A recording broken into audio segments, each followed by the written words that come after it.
on abroge une loi. Mais la finalité reste la même. Mais lui-même, il a dit, on veut l'abrogation. Wax na ko ci débat yi. C'est important. Amadou Diouf. La précision, Bachir. waaw mais c'est important parce que dinaa ñëw sur l'histoire de la loi pénale 12 parce que nu mu tuddati une loi n'est pas rétroactive par principe. Les lois rétroactives, c'est les lois pénales douces. Oui. Et les lois expressément rétroactives. Déclarées rétroactives. Et les lois interprétatives aussi. D'accord. Donc du coup bëgg naa ci ñëwaat mais dama bëgg a focaliser wu sur l'abrogation et le fait de rapporter la loi moom moo ko wax. C'est lui-même qui a utilisé le terme xam nga wax nañ fii keroog ne ñoom ils sont pour l'abrogation partielle parce que judd nañ fi ay conséquences moo indiwaat l'histoire de cette loi pénale douce je n'y crois pas mais bon dinaa ci ñëw mais man li ma gëm mooy ñoom ils sont en train de travailler pour une abrogation partielle parce que s'il y a une abrogation totale parce que y a même une dichotomie une sorte de contradiction dans son discours parce que yow mënoo taxaw nga ne ñun ñëpp danañ dem wuyu ji je suis prêt dem wuyu ji ba pare en filigrane ci suuf yow ngay prôner une abrogation partielle en passant même par un mot impropre à savoir rapporter nu mu tëddee une loi yow sa bopp xam nga ne c'est un terme impropre nga utiliser le terme impropre il l'a fait exprès c'est de la com ça c'est de la com il l'a fait exprès mooy dàq ginaar waxaale sa soxla donc il a utilisé exprès le mot rapporter tout en sachant que c'est un mot impropre dans ce contexte-ci mais dafa bëgg a xamloo nit ñi parce que il a essayé d'expliquer sax rapporter mooy lan mooy amender la loi maanaam da ngay rocci mbaa nga yokk mbaa nga wàññi mbaa nga yokk loolu mooy rapporter maanaam doo supprimer loi bi yëpp bu doon loi bi mën nañ ko rapporter bu doon décret la donc da ngay wàññi yokk mbaa nga dindi mbaa nga dugal donc loolu la bëgg a gëmloo nit ñi donc ñoom fi ñu jëm mooy vers une abrogation partielle mooy ils vont s'extirper ñoom waa Pastef ils vont s'extirper léegi l'abrogation partielle le reste va concerner simplement ceux qui vont être jugés c'est les tenants de l'ancien régime loolu ñu bëgg a rocceeku ñoom bàyyi ñee ñu devant les faits loolu mu loolu leen morom nekk. est-ce que loolu mënul nekk foofu la ñu jëm. c'est-à-dire que non les faits nous donnons raison ou tort mais dama ne foofu la ñu jëm c'est-à-dire que. ñoom ci abrogation il faut éviter aussi de faire des analyses par anticipation. non laisse-moi mes analyses par anticipation. léegi non j'en prends l'entière responsabilité.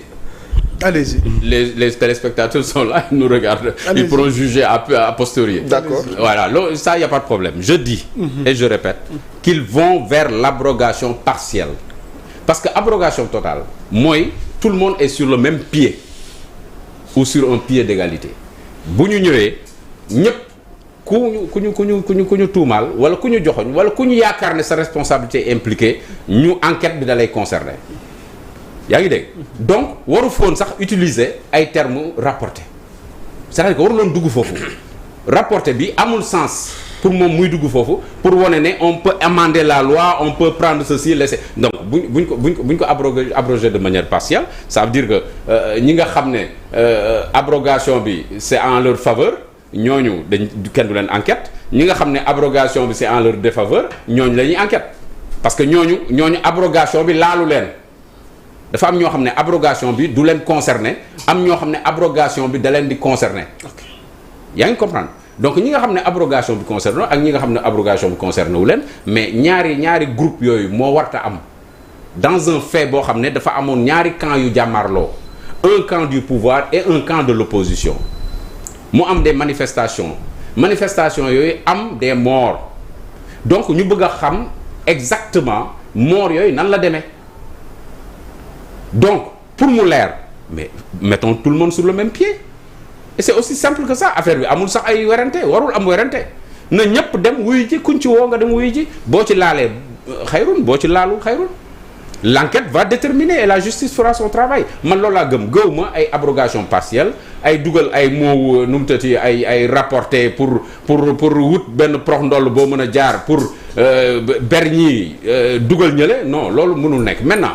bés bu ñu abrogé totalement.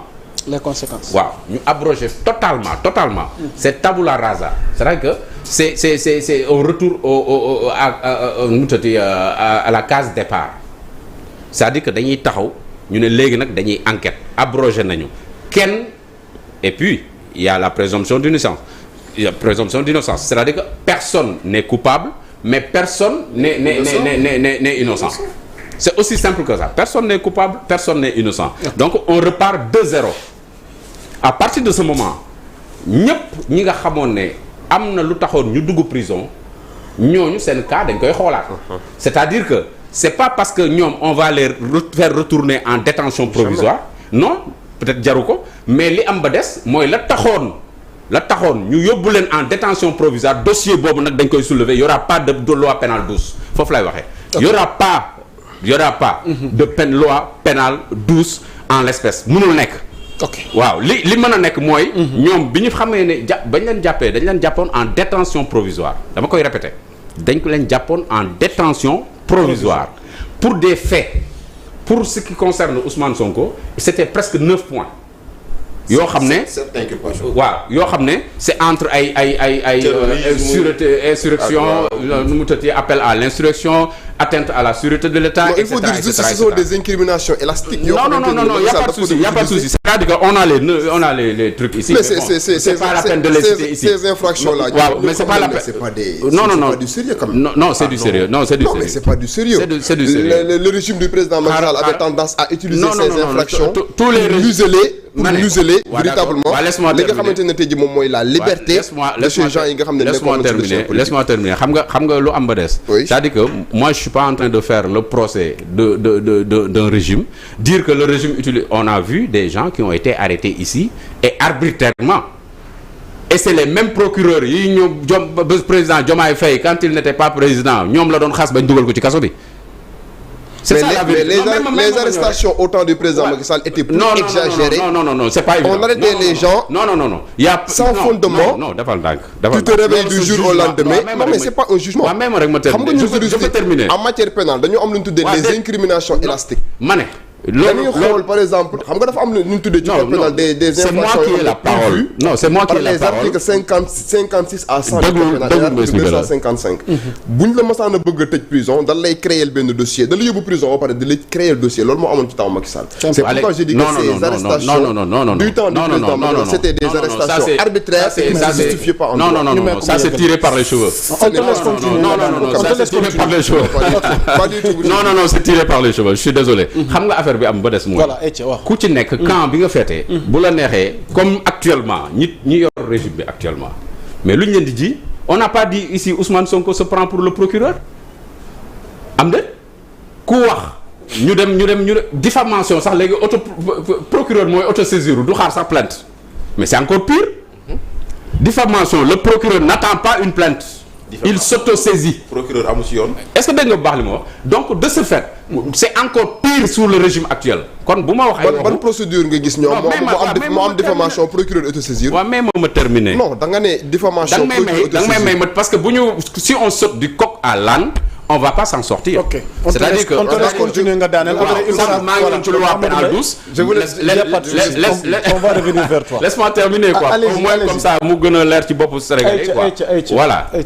Voilà. Donc je suis obligé de répéter encore une fois mais bon pour un peu résumer mais dama ne. man newu fi sax di juger parce que la question c'est pas ça. lan nga bëgg mu leer ci. non déglu ma c'est-à-dire que question. dañ koy répondre yow da nga poser question sur l'amnistie. Exactement.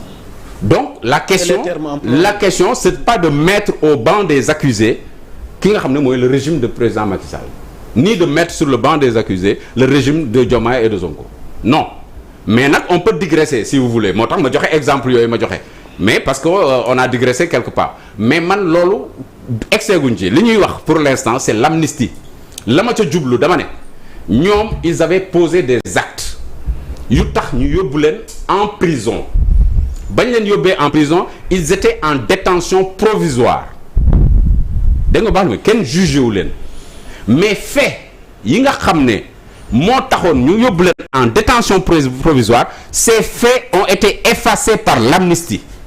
Si l'amnistie saute, ces faits reviennent. C'est aussi simple que ça. C'est important. Si l'amnistie saute, ces faits reviennent. Okay. Maintenant, ces faits qui vont revenir, nous reprocher encore, la procédure va recommencer là où elle s'est arrêtée. Okay. La procédure concernant Ousmane Sonko, concernant Bassirou Diomaye Faye, parce qu'à l'époque il n'était pas président, la procédure va reprendre là où elle s'était arrêtée. Et là où l'amnistie l'avait effacé. Okay. Donc l'amnistie l'efface, l'amnistie disparaît, les faits reviennent. Et quand les faits reviennent, donc c'est sera à l'appréciation comment dirais-je, de la justice, de dire si oui ou non, ce serait opportun qu'il retourne en prison ou pas. Mais vu leur statut aujourd'hui de président de la République et de Premier ministre, ça va pas être systématique. Okay. Ça c'est ça. waaw moom laa lay wax fa laa jëm si. non fa laa jëm si. de même fa laa jëm si. poursuivre avant ngay nekk président. waaw dès que tu deviens président. le dossier est bloqué jusqu'à la fin de ton mandat. foofu laa jëm si foofu laay daaneel comme ça ñu mën a avancer. foofu laa jëm si woon donc vu leur statut c'est pourquoi j'ai précisé vu leur statut actuel. procédure bi dina am loo xam ne du mën a nekkaat mooy maanaam jël leen di leen yóbbu en détention provisoire mais il n'empêche que nu mu tëddee la procédure va se poursuivre et la procédure ne va pas bénéficier d'une loi pénale douce non parce que on a abrogé l'amnistie l'abrogation ne se transforme pas en loi pénale douce au contraire c'est tout à fait le contraire. ok xamul tax. parce que fay yi ñu doon jiiñ. fay yi day dellu si bu fay yi dellu see y a pas de peine y a pas un adoucissement de la loi. Okay. Non y a pas un adoucissement au contraire dañu delloo yëf yi. delloo buum ca boy ga fañ tolloon. bañ koy amnistier foofu la ñuy delluwaat taxaw. ku ci nekk ñu xool sa responsabilité. fan la engagé wu fan la yem. ok c'est aussi simple que ça mais bu boobaa moo tax ñoom abrogation partielle bi moo leen di intéressé pourquoi. parce que bu ñu defee abrogation totale question yëpp day dellu si c'est le dossier day dellu si kon nag ñoom abrogation partielle boobu ba ñuy ruumandaat di jéem a utiliser ay terme rapporté xam nañ fi ñu jëm donc partielle bi moo leen arrangé. ok intégral bi ça fait revenir les faits qui pesaient sur eux. ok Pape Demba Thioune sur cette question. Bon moi je vais pas trop je vais être très précis. xam nga mbir mi dafa commencer en février. Exactement. Dans le projet de loi d'amnistie bi dañ ci bind les faits ayant une qualification criminelle ou correctionnelle. Effectivement. Donc c'est général. Commis. Non loolu c'est dans le temps. Moi je suis dans la qualification. Il y a que 2 qualifications ici. On le laisse continuer. Okay. On t'écoute. léegi ñu ne la. fait am caractère criminel ak caractère délit. délictuaire yooyu la waaw délictuaire yooyu lañ ci ëmb. loi